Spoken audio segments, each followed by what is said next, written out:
અને જ્યારે ટાર્ગેટની વાત આવે, હવે એક વિદ્યાર્થીઓએ સંતોષ માની લીધો છે કે આપણે 40% માર્ક લઈ આવીએ એટલે આપણે પાસ જ છે. તો જો દોસ્ત આવું કદાચ 99% આવી રીતના શક્ય નહીં હોય, ખાલી 40%માં પાસ નહીં થવાય. નમસ્કાર વિદ્યાર્થી મિત્રો, ધર્મેશ સગાણી યુટ્યુબ ચેનલમાં આપનું હાર્દિક સ્વાગત છે. ફાઇનલી CCEની તારીખ આવી ગઈ છે. આજથી ગણીએ તો 30 દિવસ જેટલો ટાઈમ આપણી પાસે બાકી છે. ફટાફટ આપણે અત્યારનો વિડીયો બહુ લાંબો નહીં રાખીએ. ફટાફટ આ 30 દિવસમાં શું કરવું અને તમે ક્યાં છો અને તમારી પોઝિશન પ્રમાણે તમારે શું કરવું એનો આપણે ખ્યાલ મેળવીએ. પહેલી વાત કે વિદ્યાર્થીઓની કેટેગરી છે, તો બરાબર કેટેગરીનો મતલબ શું છે? અહીંયા SC ST OBC જનરલ એવી રીતની વાત નથી. તમારામાંથી ઘણા વિદ્યાર્થી એવા છે જેને અત્યારે પહેલી વાત તો જેને 90થી 100% જેવો સિલેબસ પૂરો થઈ ગયો છે એવા, પ્લસ બીજા એવા કે ભાઈ જેને 60થી 70% જેટલો સિલેબસ પૂરો થયો છે એવા, અને બીજા એક એવા કે ભાઈ જેને 50%થી પણ ઓછો સિલેબસ અત્યાર સુધીમાં પૂરો કર્યો છે. હવે પહેલી વાત કે આ જે 3 કેટેગરી છે એમાંથી એક આ પહેલી અને આ બીજી, આ 2 કેટેગરીવાળા વિદ્યાર્થી એવા છે કે ભાઈ જેને હજી થોડું ઘણું થઈ શકે, વધારે સ્કોર ઇમ્પ્રૂવ થઈ શકે એવું ખરું. કેમ કે તમારે ઓછું કવર કરવાનું છે, બરાબર. 60થી 70% એટલે તમારે આ તો પછી તમારે ગુજરાતી બાકી હશે ને કાં તો પછી તમારે મેથ્સ રિઝનિંગમાં થોડાક ટોપિક બાકી હશે, બરાબર, અથવા ઇંગ્લિશ આખું જો બાકી છોડવું હોય તો એવી રીતે. તો ઇન જનરલ આપણે જોઈએ તો જે 90થી 100% વાળા વિદ્યાર્થી છે અને 60થી 70% વાળા વિદ્યાર્થી છે, આ બે છે, આ થોડુંક સેફ રિજનમાં કહી શકાય આપણે. કેમ કે મહિના દિવસમાં આને તો ખાલી 10% સિલેબસ પૂરો કરવાનો છે અને મોક ટેસ્ટ આપવાની છે અને રિવિઝન કરવાનું છે, બરાબર. ક્યાં? આ 90થી 100% વાળા. 60થી 70% વાળા છે એને જ બાકીનો 30% સિલેબસ છે એ પૂરો કરવાનો છે. આમાં બહુ કંઈ લાંબો ટાઈમ નહીં લાગે, બરાબર. 10થી 15 દિવસ લાગશે. અને બાકી તમારે શું કરવાનું છે તો ભાઈ એમને પણ મોક ટેસ્ટ આપવાની છે અને રિવિઝન કરવાનું છે. પણ જેને 50% સિલેબસ એ પૂરો નથી કર્યો, હમણાં આપણે થોડાક દિવસ પહેલાં એક પોલ કરેલો હતો ચેનલમાં, એમાં અમુક વિદ્યાર્થી એવા હતા કે ભાઈ સર આપણે તો 50% સિલેબસ એ પૂરો નથી કર્યો, તારીખની રાહ જોતા હતા. હવે જોઈ લીધી રાહ, આવી ગઈ તારીખ, હવે બધું ભેગું કરવું પડશે દોસ્ત, બરાબર ને. ટેન્શન લેવાની કે પ્રેશર લેવાની વાત નથી, પણ ભેગું કરવું પડશે. તો ખાસ કરીને જ્યારે આવી પરિસ્થિતિ હોય તો આપણે શું કરવાનું છે, તો 50% જેટલો સિલેબસ છે આપણી પાસે બાકી પડ્યો છે અને આપણે મોક ટેસ્ટ આમાં આપવાની છે અને રિવિઝન આમાં આપવાનું છે. તો આ પ્રકારના વિદ્યાર્થી છે આમને થોડીક તકલીફ પડશે. પહેલાં આપણે એમ લખ્યું છે કે ભાઈ 30 દિવસ અને 4 વિષય. તો જો પહેલામાં પહેલી શરત એ કે આપણે રોજ એક જ વિષય પકડીને રોજ બેસી રહેવાનું નથી. અહીંયા ધારો કે આપણે એવું દેખાય ને કે ભાઈ 30 દિવસ અને 4 વિષય એટલે આપણે સીધો પેલો 4 7 28 કરી અને એક વિષયના 7 દિવસ છે આપણે રફલી ગણી લેતા હોય. પણ આ કરવામાં જોખમ એટલા માટે કેમ કે તમે રોજ એકને એક વિષય પકડીને બેસો તો તમે કંટાળીને મૂકી દેશો. અને આ ટાઈમ એવો છે કે જો તમે નોકરી ન કરતા હો તો તમારે 12 કલાક વાંચવાનો ટાઈમ છે આ છેલ્લો મહિનો, બરાબર. જનરલી એવું જ હોય કે ભાઈ જ્યારે જીપીએસસીની કેવી કોઈ એક્ઝામ આવવાની હોય છેલ્લા 20-25 દિવસ કે એકાદ મહિના જેવો ટાઈમ બાકી હોય તો પબ્લિક 14 કલાક 12 કલાક ખેંચી લેતું હોય. તો તમારે અત્યારે એવી રીતનો કરવાનો સમય છે જો તમારે એવી રીતે કરવું હોય તો. બાકી તમારી ઈચ્છા. પણ જે આપણે આ 7 દિવસ ગણ્યા એક વિષયના, તો આપણે એમાં કેવું કરવાનું છે ભાઈ આપણે જો મેઇન એવી રીતના કોશિશ કરવાની છે કે રોજ ચારેય વિષયને બરાબર પ્રોપર ભાર મળી શકે, બરાબર. રોજ તમે ધારો કે 8 કલાક વાંચો છો તો 2 કલાક મેથ્સની, બરાબર, 2 કલાક મેથ્સની, 2 કલાક રિઝનિંગની, 2 કલાક ઇંગ્લિશની, 2 કલાક ગુજરાતીની, આવી રીતે તમારે આગળ વધવાનું છે. એવું ભૂલથી પણ ના કરતા કે ભાઈ 7 દિવસ સોમથી શુક્ર અથવા સોમથી શનિ એવી રીતે આપણે ગુજરાતી લઈને બેસી ગયા અને એક અઠવાડિયામાં ગુજરાતી પૂરું કરી નાખ્યું પછી 3 અઠવાડિયા ગુજરાતીના આપણે આઈડા જ નથી. એવું નથી કરવાનું. આપણે શું કરવાનું છે કે ભાઈ ભાગલા પાડવાના છે સિલેબસના, કે ભાઈ 2 કલાક મેથ્સ કર્યું, 2 કલાક રિઝનિંગ કર્યું, 2 કલાક ઇંગ્લિશ કર્યું, 2 કલાક ગુજરાતી કર્યું. સમજાય છે? આવી રીતે આપણે આગળ વધવાનું છે. અત્યારે જો ટાઈમ ટેબલ બનાવી લેજો અને ખાસ ચલો એક સાઈડમાં એક પોઈન્ટ પર લખી નાખીએ કે CCE પ્લસ બીજી એક્ઝામ્સ, કેમ કે અત્યારે ઘણું ભેગું છે. તો ચલો પહેલાં અત્યારે આની વાત કરીએ. તો જો આ 2 કેટેગરીના જે વિદ્યાર્થી છે ને કે ભાઈ જે 90%થી 100% જેટલો સિલેબસ થઈ ગયો અને જેમને 60થી 70% સિલેબસ થઈ ગયો, આમણે શું કરવાનું છે તો કે ભાઈ તમારે એક નિયમ રાખવાનો છે. એને અહીંયા આપણે કહીએ છીએ કે ભાઈ 10-10-10 રૂલ, બરાબર. 10-10 અને 10 દિવસ. તો આ 10-10 અને 10 દિવસ છે આ કોના છે? માર્ચ મહિનાના 10 દિવસ છે. આ જે પહેલા 10 દિવસ છે એની અંદર આપણે શું કરશું, જેટલો સિલેબસ બાકી છે એ પૂરો કરશું પહેલા 10 દિવસમાં. બીજા 10 દિવસ છે એના આપણે આપશું તો કે ભાઈ મોક ટેસ્ટ આપશું, બરાબર. 5 આપો તો પણ વાંધો નથી, 5 મોક ટેસ્ટ એટલે બહુ થઈ ગઈ, તમારી ઈચ્છા હોય તો વધારે આપી શકો છો. અને આ જે 10 દિવસ છે આને આપણે રિવિઝનમાં લીધા. રિવિઝનમાં એટલા માટે કેમ કે ડાયરેક્ટ આપણે ત્યાં જે નમલો નથી કરવાનો ટેસ્ટમાં, બરાબર. જ્યારે આપણે ત્યારે પ્રિલિમ આપવા જાવ ત્યારે આપણી પાસે થોડુંક રિવિઝન થયેલું હોવું જોઈએ, થોડુંક આપણી પાસે મોક ટેસ્ટ પણ આપેલી હોવી જોઈએ, જેથી આપણી સ્ટ્રેટેજી છે એ ફાઇનલાઇઝ થાય. તો આપણે આ 10, 10 અને 10નો નિયમ કર્યો કેના માટે? આ 90થી 100% વાળા માટે અને 60થી 70% વાળા માટે. હવે જો 50% વાળા શું કરવાનું, તો કે ભાઈ તમારે તો છે ને વાંચવાનું જ છે અત્યારે, બરાબર ને. તમને રિવિઝન શું કહું, 10 દિવસનું રિવિઝન કરવું તો પછી તમે નવો કોન્ટેન્ટ નહીં ભણો તો તમારું આમે તમારું ઓછું આવડતું હોય છે તમને, બરાબર ને. એટલે આપણે તમારા માટે 50% જે સિલેબસ છે જેણે પૂરો નથી કર્યો ને એના માટે આ રૂલ લાગુ પડતો નથી. તમારે શું કરવાનું છે તો કે ભાઈ તમે તો વાંચો જ અત્યારે, બરાબર. મોક ટેસ્ટ પણ આપો, પણ તમારે એવી ટ્રાય કરવાની કે ભાઈ આપણે 20થી 25 દિવસ છે, તમારા 5 દિવસ છેલ્લા આપણે રિવિઝન માટે રાખીએ, બરાબર. છેલ્લા 5 દિવસ 26, 27, 28, 29 અને 30. 31 તારીખ છે તો 1 મહિનો 1 દિવસ વધારે લેવો હોય તો લઈ લેજો. પણ તમારે શું કરવાનું છે તો ભાઈ 20થી 25 દિવસ તમારે તો વાંચવાનું જ છે ને. તમારે તો એવી પરિસ્થિતિ પણ આવે કે પરીક્ષાના 1-2 દિવસ બાકી હોય ને ત્યારે આપણે છેક વાંચવાનું મૂકીએ. બધાનો વારો 1 તારીખે નથી એ મને ખબર છે, પણ આપણે એવી રીતના ટાઈમ ટેબલ બનાવીએ છીએ જાણે કે બધાની 1 તારીખે હોય, કેમ કે આપણને સ્પેસિફિકલી ખબર નથી કે તમારી પરીક્ષા ક્યારે હશે, તમારો વારો ક્યારે આવશે એની તમને નથી ખબર, મને નથી ખબર. તો એટલા માટે થઈને આપણે 1 એપ્રિલને અનુલક્ષીને જ અત્યારે ટાઈમ ટેબલ બનાવીએ છીએ, બરાબર. તો જો તમે 50% પર સિલેબસ પણ પૂરો નથી કર્યો તો તમારે ફૂલ મહેનત કરીને અત્યારે ચોટલી બાંધીને બેસી જવાનું થાય. બીજું કાંઈ એમાં છે નહીં એક્સ્ટ્રા કહેવાનું, બરાબર. જેમ બને એમ સિલેબસ જલ્દી પૂરો કરો. અને મોક ટેસ્ટ છે 5 જ આપજો. તમે 10 મોક ટેસ્ટ આપશો, તમે આખો દી એક ટેસ્ટમાં એક આખો દિવસ કાઢી નાખશો તો 5 દિવસ એક્સ્ટ્રા તમે એમ બગાડ નાખો એવી પૂરેપૂરી શક્યતા ખરી. કેમ કે આપણે ટેસ્ટ આપીએ એટલે ઘરમાં ન આપતા હોય ને બહાર આપવા જતા હોય ને તો પાછું આપણે આવીએ એટલે આપણને થાક લાગે, અડધી પોણી કલાક આરામ કરીએ. ટેસ્ટ આપશો તો ટેસ્ટનું એનાલિસિસ પણ કરવાનું છે, ખાલી ટેસ્ટ આપીને હાઈલાતા આવવાનું નથી. એટલે તમારે શું કરવાનું છે કે તમે પહેલાં સિલેબસ પૂરો કરવામાં પૂરો ના થાય તો કાંઈ વાંધો નહીં, પણ 90% સિલેબસ સુધી તો પહોંચવું જ પડશે, બરાબર ને. એ કોઈ સબ્જેક્ટ ઉડાડતા નહીં. ખાસ આવી સૂચના તમને આપું છું, કેમ કે સબ્જેક્ટ ઉડાડી દીધો ને તો આપણું નામ મેરિટમાં નહીં આવે. સબ્જેક્ટ સ્કીપ કરશો તો મેરિટ આપણને સ્કીપ કરી દેશે. તમારામાંથી ઘણા એવા હશે કે સાહેબ ઇંગ્લિશ નથી આવડતું તો ઇંગ્લિશ જવા દે, બાકીના 85માંથી લડી લેશું. તને ખબર છે તું બાકીના 85માંથી તું કેટલા કરી શકીશ છે?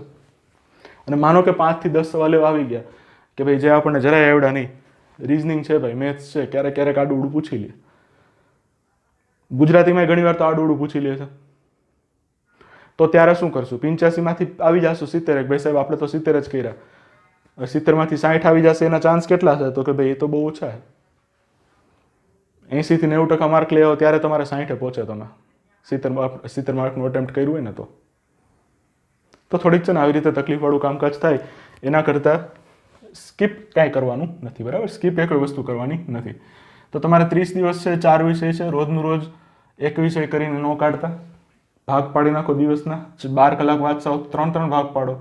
મેં આ ભાગ એટલા માટે પાડ્યા કેમ કે 8 કલાક તો વાંચશો, પછી 2 કલાક પ્રેક્ટિસ એ કરશું ને મેથ્સ રીઝનિંગની. તો એના માટે મેં એવી રીતે તમને આ 2 કલાકના ભાગ પાડ્યા છે. આપણે વિદ્યાર્થીઓની કેટેગરી આપણે જોઈ લીધું તો કે ભાઈ મોટા ભાગે આવા 3 પ્રકારના વિદ્યાર્થી છે.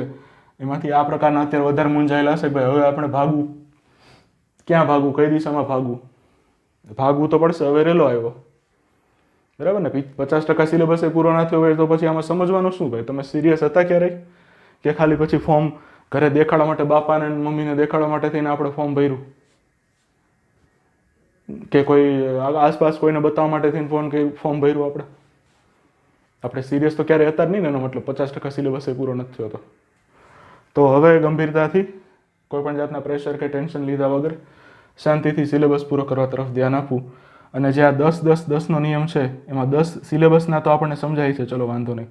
આ 10 રિવિઝનના સમજાય છે કે ભાઈ ચલો વાંધો નહીં, છેલ્લા 10 દિવસ આપણે રિવિઝન કરી લેશું. પણ આજે વચ્ચેના જે મોક ટેસ્ટવાળા 10 દિવસ છે એમાં શું કરવાનું છે એ આપણે આગળ અહીંયા જોઈએ છે. કેમ કે મોક ટેસ્ટ આપવી ફરજિયાત છે. એક તો CBRT જિંદગીમાં કોઈ દી આપી નથી, અને આ પાછી આખું આપી હોય તો આનું આખું ટેસ્ટ છે અલગ છે, બેન્કિંગ જેવું કહી શકાય કે થોડું ઘણું બેન્કિંગ ટાઈપનું છે, પણ થોડીક મેથડ છે એની અંદર ફેરફાર લઈ આવવાની જરૂર છે. જો 10 દિવસમાં આપણે શું કીધું કે ભાઈ મોક ટેસ્ટ, બરાબર. હવે ધારો કે આજે 1 તારીખ થઈ, તો 1 2 3 4 5 6 7 8 9 અને 10 આ 10 દિવસ છે મારી પાસે એક્ઝામ્પલ તરીકે. હવે આ 10 દિવસમાં ધારો કે મને એમ થયું કે ભાઈ મારે મોક ટેસ્ટ આપવી જોઈએ અને એ હું આપવાનો છું. હવે ધારો કે મારી મોક ટેસ્ટ છે 10 દિવસે છે, બરાબર. મારી રોજ મોક ટેસ્ટ છે મારી, ધારો કે મારે 10 ટેસ્ટ આપવી છે. હવે હું આપીશ ટેસ્ટ, હાલો. પણ આજે ટેસ્ટ આપી આવ્યો, બરાબર. આજે હું ટેસ્ટ આપવા ગયો મનમાં, ધારો કે હું ઘરની બહાર ટેસ્ટ આપવા જાઉં છું ક્યાંય ક્લાસમાં કેમ, તો મારી અડધી કલાક આવવાની, અડધી કલાક જવાની, 1 કલાક ટેસ્ટ, અડધી કલાક ત્યાં પાછા તમે ટાઈમ પાસ કરશો, એટલે 2-2.5 કલાક 4 કલાક આપણે ગણીએ તો આ તમારા ટેસ્ટની થઈ, બરાબર. હવે આ જ્યારે ટેસ્ટ ભરીને તમે આવો ત્યારે ઘરે તમારે ઓછામાં ઓછું 2 કલાક છે એનું એનાલિસિસ કરવાનું થાય. કરવું જોઈએ. કરો છો કે નથી કરતા એ મને નથી ખબર, પણ કરવું જોઈએ એનાલિસિસ. કેમ કે ટેસ્ટ આપીને આવો ને તો તમને કંઈક મગજમાં ઉતરવું જોઈએ, ભાઈ આપણે આ દાખલો હતો તો આ તો આપણે બરાબર ગણ્યો, પણ જે નથી ગણ્યો એમાં ક્યાં ભૂલ કરી, કેમ કરી, શું પરિસ્થિતિ હતી, બીજા સવાલ જોઈને આપણે મૂંઝાઈ ગયા હતા, એવું જે કાંઈ પણ એનાલિસિસ હોય ને એ તમારે કરવું પડે. નકર પછી મોક ટેસ્ટ આપવાનો જે આપણો પ્રયત્ન છે ને એ 50% સાર્થક થાય. આપણને આખી ખબર ન પડે કે ભાઈ આપણે મોક ટેસ્ટ આપી પણ એમાંથી ઉકળવું જોઈએ ને કાંઈક એમ, બરાબર. તો આ ધારો કે તમે આજનો દિવસ કર્યું, બરાબર. હવે ધારો કે અહીંયા કંઈ એમાં આપણે જોવા મળ્યું ભાઈ આપણે ધારો કે સાંકળનો નિયમ છે, ટાઈમ એન્ડ વર્ક છે, આની અંદર આપણને પ્રોબ્લેમ થાય છે. તો આ આપણે આજે ટાઈમ નથી મળ્યો ધારો કે, તો કાલે શીખશું 2જી તારીખે, બરાબર. આજે 2જી તારીખે શીખી લીધું, પછી પાછી 3જી તારીખે મોક ટેસ્ટ આપવા ગયા. હવે ધારો કે રોજે રોજ મોક ટેસ્ટ આપતા હો તો પ્રોબ્લેમ શું થાય તમે જોજો કે ભાઈ આ ટાઈમ એન્ડ વર્ક શીખવું આજે, કાલે ને કાલે મતલબ આજે આપણને ખબર પડી કે આપણે ટાઈમ એન્ડ વર્કમાં લોચા છે, અને કાલે ને કાલે ટેસ્ટ હોય, તો તમારી પાસે થોડુંક એ જે લર્નિંગ્સ છે, એ જે શીખેલા તમે જે કાંઈ પણ શીખાવો તમે એને એપ્લાય કરવાનો ટાઈમ તમને એટલો બધો નહીં મળે. અને આપણે 10 દિવસ એટલે ખાલી 10 દિવસ આખા દિવસ મોક ટેસ્ટમાં જ દેવાય એવું નથી. જો તમે 8 કલાક વાંચતા હો, અહીંયા આપણે 2 લખ્યું હતું એમ, તો તમે 8 કલાક વાંચતા હો તો બાકીની 4 કલાક તમારે મોક ટેસ્ટ સિવાયની પણ વાંચવાની ખરી. તો એના માટે થઈને 10 દિવસ મોક ટેસ્ટના છે, તો એની અંદર આપણે શું કરી શકીએ, તો કે ભાઈ એક દિવસના અંતરે એક કાતરા તમારે મોક ટેસ્ટ આપવાની, અને જે આ બાકીના જે ખાલી દિવસો છે, બરાબર, કે આ 2 4 6 8 અને 10, તો આ દિવસોમાં આપણે લર્નિંગ્સ જે આપણી હતી એને એપ્લાય કરવાની છે. અહીંયા ટાઈમ એન્ડ વર્કમાં આપણે લોચો માર્યો ને, તો અહીંયા પાછું ટાઈમ એન્ડ વર્કનું ચેપ્ટર જોઈ લો. કાલે ટેસ્ટ આપવા ગયા, કાલે ઇંગ્લિશના ટેન્સીસમાં કાળમાં આપણે લોચો કર્યો, તો પાછું 4 તારીખે જે ખાલી દિવસ છે ને, તો એમાં કાળ આખા પાછા રિવાઇઝ કરી લ્યો. હવે કાર્ડ રિવાઇઝ કરશો એટલે કાર્ડ ઉપરથી જે કંઈ રૂલ્સ આવતા હશે, જ્યાં જે એપ્લાય કરતા હશો ત્યાં પણ ભૂલ કરશો જો કાર્ડ નહીં આવડતા હોય તો. તો આ જે બધું છે ને એ તમારે અહીંયા વચ્ચેનો જે ગેપ પડ્યો ને એ દિવસમાં તમારે શીખવાનું હોય. મોક ટેસ્ટ આપીને હાલ્યા એવા એવું નહીં કરવાનું. ઘરે મોક ટેસ્ટ આપતા હોય ને તોય તમારે આટલું તો જે એનાલિસિસ કરવું પડે નહીં કરવું જ પડે. અને આ એનાલિસિસ છે એ બહુ જરૂરી છે, કેમ કે જ્યારે તમે એક્ઝામ પર જાશો તો આની આ ભૂલ પાછી રિપીટ થવી ના જોઈએ, બરાબર. તો તમારી જે આ રિવિઝન મોક ટેસ્ટની વાત હતી, તો કે ભાઈ આવી રીતે મોક ટેસ્ટની કંઈક સ્ટ્રેટેજી તમે બનાવી શકો જેમને 60 થી 70% સિલેબસ અથવા 90 થી 100% સિલેબસ થઈ ગયો છે એમના માટે, બરાબર. બાકી જે 50% વાળા છો એ તો તમે તો વિડીયો મૂકીને વાંચવા જ માંડો, બરાબર. અને જ્યારે આપણે ઓનલાઈન જ્યારે તૈયારી કરતા હોય ત્યારે એક વસ્તુ ખાસ યાદ રાખવાની કે તમે ભલે યુટ્યુબ પર ગમે જુઓ, મારા વિડીયો જુઓ કે ગમે ના જુઓ, XYZ, હંમેશા 60-40 આવો રેશિયો મેન્ટેન કરવાનો. કે ભાઈ ધારો કે વિડીયો 2 કલાક જોયા હોય ને તો સામે 3 કલાક આપણે બુક લઈને બેસવું પડે. ખાલી યુટ્યુબ પરથી વિડીયો જોઈને અથવા ખાલી કોઈની પણ XYZ એપ્લિકેશન ઉપર વિડીયો જોઈને કોઈ પાસ ના થાય. તમારે તમારી પેન પેપર હાથમાં લઈને બેસવા જ પડે, અને પેન ને પેપર છે એને ચલાવવા જ પડે. ખાલી વિડીયો જોઈને એમ પાસ થવાતું હોત તો ચોપડી છાપવાની એ શું જરૂર છે, બોલપેનનું હાથમાં લેવાની શું જરૂર છે. ખાલી વિડીયો જોવો અને એક્ઝામમાં આપી આવજો, પાસ થઈ જશો તમે. એટલે જરાય આવા ફાંકામાં રહેવું નહીં કે ભાઈ આપણે ખાલી વિડીયો જોઈ લીધા, એ વિડીયોમાં MCQ સોલ્વ કરતા હો તો સારી વાત છે, પણ ખાલી આપણે વિડીયોઝ જોઈ લીધા, લેક્ચર જોઈ લીધા એટલે આપણે પાસ થઈ જશું એવું નથી. 60-40 હંમેશા મેન્ટેન કરીને રાખવું પડે. હું તો 80-20નું પણ કહ્યું, પણ મેઇન વસ્તુ એ છે કે તમે અત્યારે જો તમે વિડીયોમાં અંદર ડૂબેલા હો ને તો તમારે 80-20માં જતા તકલીફ પડશે, એના કરતાં 60-40માં જાઓ અત્યારે, બરાબર. તમારે શું કરવાનું છે કે ભાઈ 2 કલાક આપણે વિડીયો જોઈએ ને તો સામે 3 કલાક જ 3 કલાક આપણે બુક લઈને બેસવું જ પડે. હવે 4 કલાક વિડીયો જોઈએ અને 1 કલાક ચોપડી લઈને બેઠા તો તમે પરીક્ષા વિડીયો જોવાની પરીક્ષા તો છે નહીં. એટલે થોડુંક તમારે અહીંયા ધ્યાન રાખવું પડશે. વિડીયો ઉપર ખાલી આધાર રાખશો તો તકલીફ પડશે ને કદાચ રિઝલ્ટ બગડે, ખાલી વિડીયો ઉપર આધાર રાખતા હો તો. અને જ્યારે નવું વાંચનનો સવાલ આવે તો બનતા સુધી એવી કોશિશ કરવી, કેમ કે આપણે જો મેથ્સ અને રિઝનિંગ છે, બરાબર, મોટો ભાગ તો આપણો મેથ્સ અને રિઝનિંગનો છે. મેથ્સ અને રિઝનિંગ હોય એટલે એમાં પ્રેક્ટિસ છે વધારે પડતું મહત્વ તમારું આવી જાય. તો આ જે પ્રેક્ટિસ માટેના જે દિવસો છે એ કેટલા રાખવા કેટલા નહીં એ તો આપણે તમને પહેલાં કહી દીધું. પણ જે નવું વાંચનની વાત આવે ને તો એક વસ્તુ ખાસ યાદ રાખવી કે નવું ભલે તમે વાંચો છેલ્લા મહિનામાં, કેમ કે હવે નવી પદ્ધતિ પહેલી વાર આવીને તમારામાંથી ઘણા એમનો ઠાકાઠૈયા કરતા હતા, એટલે નવું વાંચન ના કરો એવું તો આપણે જરાય કહી નહીં શકીએ, બરાબર ને. તમારામાંથી ઘણા બાકી હશે, નવું વાંચવાનું હજી ઘણાને બાકી છે. તો ભલે તમે નવું વાંચો પણ સાથે પ્રેક્ટિસની જે સ્પેસ છે, પ્રેક્ટિસના 1-2 દિવસ છે એ પણ રાખવા પડે. અથવા તો 1-2 કલાક રાખો પર ડે. ધારો કે 4 કલાક આજે વાંચ્યું ને તો 1 કલાક પ્રેક્ટિસ કરી લો, 5 કલાક વાંચ્યું ને તો 1 કલાક પ્રેક્ટિસ કરી લો, એવી રીતે. અને રિવિઝન છે તો રિવિઝન માટે આપણે બધાએ સ્પેસ રાખવાની છે. જો વધારે સિલેબસ પૂરો થઈ ગયો હોય તો મેં આગળ કીધું કે 10 દિવસ રિવિઝનના રાખવા. અને જો વાંચવાનું વધારે બાકી છે, 50% સિલેબસ પણ પૂરો નથી કર્યો, તો છેલ્લે બાકી 4 થી 5 દિવસ તો રિવિઝન માટે રાખવા. અને હજી 1 મહિનો બાકી છે ને, એક વસ્તુ સમજી લો કે આ જે મોક ટેસ્ટની વાત છે તો પછી માર્ચ મહિનાની 21 તારીખ હોય થઈ ગઈ હોય અને પછી તમે મોક ટેસ્ટ માટે દોડાદોડી કરો, એવું જરાય ના કરતા. મોક ટેસ્ટ આપવાની છેલ્લા અઠવાડિયું બાકી હોય ત્યારે તમે મોક ટેસ્ટ આપવા બેહો, એનો ફાયદો મને તો નથી દેખાતો. તમને દેખાતો હોય તો તમે મને સમજાવજો કોમેન્ટમાં. મોક ટેસ્ટ વસ્તુ એવી છે કે આમ તો 1 મહિના પહેલાં થઈ ગઈ હોવી જોઈએ, મોડું 15 દિવસ પહેલાં. તમે અઠવાડિયે 1 તારીખે પરીક્ષા અને 25 તારીખે મોક ટેસ્ટ આપતા હો તો હવે આમાં શું કરવું મારે એમાં? એટલે જ્યારે મોક ટેસ્ટ આપવાની વાત આવે ને તો એવી રીતે કંઈક ગોઠવણી કરવી કે ભાઈ જેથી આપણી પરીક્ષાનો ઓછામાં ઓછું 15-20 દિવસની વાર હોય, છેલ્લે 10-1 દિવસની વાર હોય ને ત્યાં સુધીમાં આપણે મોક ટેસ્ટમાંથી નવરા થઈ ગયા હોવા જોઈએ. તો આપણું આ પ્લાનિંગ છે ને 1 થી 10 વાળું આ સફળ થાય.